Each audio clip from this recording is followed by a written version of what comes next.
جب اقتدار میں بڑے بڑے جنونی لوگ آ جائیں تو پھر یہی حال ہوتا ہے۔ اب اندازہ کرے کہ ڈونلڈ ٹرمپ نے اس وقت کیا ہے۔ چونکہ ہفتہ اور اتوار کا دن ہے، اس لیے مارکیٹس بند ہیں۔ إرآج مرسل وتشاهد مرش رجات.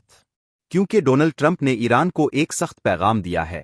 اس نے کہا ہے کہ جلد فیصلہ کر لو، اگر ڈیل فائنل نہ ہوئی تو پھر اگلے مرحلے کے لیے تیار رہو۔ اگرچہ اس نے براہ راست ایٹمی حملے کا نام نہیں لیا، لیکن اس کے الفاظ کا مفہوم یہی لیا جا رہا ہے کہ اگر معاملات حل نہ ہوئے تو انتہائی اقدامات بھی زیر غور آ سکتے ہیں۔ میں امید کرتا ہوں کہ سارا عمل آسانی اور نرمی کے ساتھ مکمل ہو جائے گا۔ اگر ایسا نہ ہوا تو پھر ان کے بقول آخری آپشن بھی موجود ہے، اور اس بارے میں وہ پہلے بھی کئی مرتبہ بات کر چکے ہیں۔ ذرا سوچئے، ڈرون کتنی مرتبہ استعمال ہو چکے ہیں، میزائل کتنی مرتبہ استعمال ہو چکے ہیں، اب کیا چیز باقی رہ جاتی ہے؟ تاریخ میں ایٹمی ہتھیار صرف ایک مرتبہ جنگ میں استعمال ہوئے تھے، جاپان کے خلاف۔ اسی تناظر میں یہ تاثر دیا جا رہا ہے کہ اگر معاملات حل نہ ہوئے تو صورتحال مزید سنگین ہو سکتی ہے۔ لہٰذا تمہارے پاس آخری راستہ یہی ہے کہ فیصلہ کرو اور معاہدہ کر لو، ورنہ نتائج کے لیے تیار رہو۔ یعنی اب اندازہ کرے کہ اس وقت دنیا میں کس قسم کا ماحول پیدا کیا جا رہا ہے۔ یہ کہا جا رہا ہے کہ اگر ڈیل سائن نہ کی گئی تو اس کے بعد انتہائی سخت کارروائی بھی ہو سکتی ہے، اور یہ موقف صرف امریکہ کی طرف سے نہیں بلکہ اسرائیل کی جانب سے بھی مختلف انداز میں دہرایا جا رہا ہے۔ بار بار یہی کہا جا رہا ہے کہ اگر شرائط قبول نہ کی گئی تو پھر اگلے مراحل کی ذمہ داری خود ایران پر ہوگی۔ دیکھیں، اب یہ بات ذہن میں رکھیے گا کہ ڈونلڈ ٹرمپ اس وقت جو کچھ کر رہا ہے وہ ایک طرح کی دباؤ کی حکمت عملی ہے۔ پہلی بات، ایران کے معاملے میں جو کچھ ہو رہا ہے، ایران کے اپنے نکات اور اپنے موقف ہیں جن پر وہ قائم ہے۔ ایران سمجھتا ہے کہ اس کے موقف کو نظر انداز نہیں کیا جا سکتا۔ یہ بھی کہا جا رہا ہے کہ مختلف علاقائی معاملات پر ایران نے اپنا نقطۂ نظر واضح کر دیا ہے۔ اب اندازہ کرے، کل ڈونلڈ ٹرمپ کی سالگرہ بھی ہے۔ کچھ لوگ یہ رائے رکھتے ہیں کہ وہ چاہتے ہیں کہ اپنی سالگرہ کے موقع پر کوئی بڑی سفارتی کامیابی حاصل کرے، لیکن ایران کی طرف سے ایسے اشارے مل رہے ہیں کہ معاملات اتنے آسان نہیں ہیں۔ کل کسی بڑے معاہدے کے فائنل ہونے کے امکانات کم دکھائی دیتے ہیں۔ ایران کا موقف یہ ہے کہ پہلے حالات کا جائزہ لیا جائے گا، انتظار کیا جائے گا، وقت کا تعین کیا جائے گا اور پھر کوئی فیصلہ کیا جائے گا۔ اصل میں ایران یہ دیکھ رہا ہے کہ دوسری طرف سے کیا اقدامات کیے جاتے ہیں۔ ایران کو اندازہ ہے کہ بین الاقوامی سیاست میں کیا کچھ ممکن ہے اور مختلف طاقتیں کس طرح اپنے مفادات کے لیے کام کرتی ہیں۔ لیکن اس پوری صورتحال میں ایران کا موقف یہی دکھائی دیتا ہے کہ فی الحال جلد بازی میں کوئی فیصلہ نہیں کیا جائے گا، کیونکہ امریکہ کی طرف سے اصل کوشش یہی نظر آتی ہے کہ کسی نہ کسی صورت ایک معاہدہ ہو جائے۔ اسی لیے فوری طور پر ہر شرط مان لینے کا امکان کم دکھائی دیتا ہے۔ سب سے بڑا مسئلہ یہ ہے کہ محدود وقت دیا جا رہا ہے۔ 24 گھنٹوں میں سوچو، فیصلہ کرو اور معاہدہ کر لو، ورنہ نتائج کا سامنا کرو۔ ڈیل سائن کرو اور بعد میں کہا جائے گا کہ اگر تم ایسا نہ کرتے تو صورتحال کہیں زیادہ خطرناک ہو سکتی تھی۔ اب ذرا اندازہ کرے کہ یہ کس نوعیت کا سیاسی اور سفارتی بیانیہ ہے۔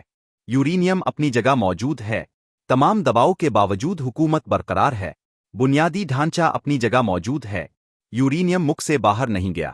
ميزائل رورام ختم نواة. حومة مخالف تحر أميب النواة.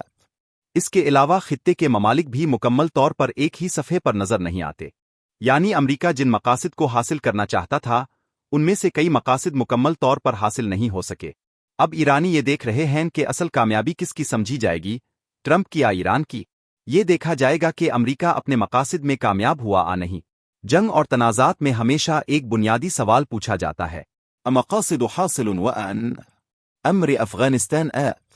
امریکہ نے جنگ لڑی، امریکہ نے بے شمار وسائل خرچ کیے، بتلو مارق بالتباواء لن أمر أن تمام أهداف حاصل رساء. یہ ایک الگ بحث ہے۔ اسی طرح ایران کے معاملے میں بھی یہی سوال موجود ہے۔ مطلوب أساس تبديل آت. أرجم نجوى أتمام أسرج مقاصد حاصل و. اگر نہیں تو پھر مذاکرات اور معاہدے کی طرف جانا ہی واحد راستہ بچتا ہے۔ اسی لیے اب کہا جا رہا ہے کہ معاہدہ کر لو۔ امریکہ براہ راست نقد رقم کی صورت میں ایران کے منجمد اثاثے واپس کرے گا یا نہیں، اس پر مختلف آرا موجود ہیں۔ لیکن بعض حلقوں کا خیال ہے کہ تیسرے ممالک کے ذریعے مختلف مالی انتظامات کیے جا سکتے ہیں۔ اگر ایسا ہوتا ہے تو ایران کو مالی فوائد ملنا شروع ہو سکتے ہیں۔ غار طورر طرف أن آر و دوسر طرف بأن أروى لن سرد معاملات آبسة. کیونکہ بین الاقوامی سیاست میں اکثر معاملات کھلے عام نہیں ہوتے۔ بعض فصل سردجات. امریکہ کے لیے اصل اہمیت نتائج کی ہوتی ہے۔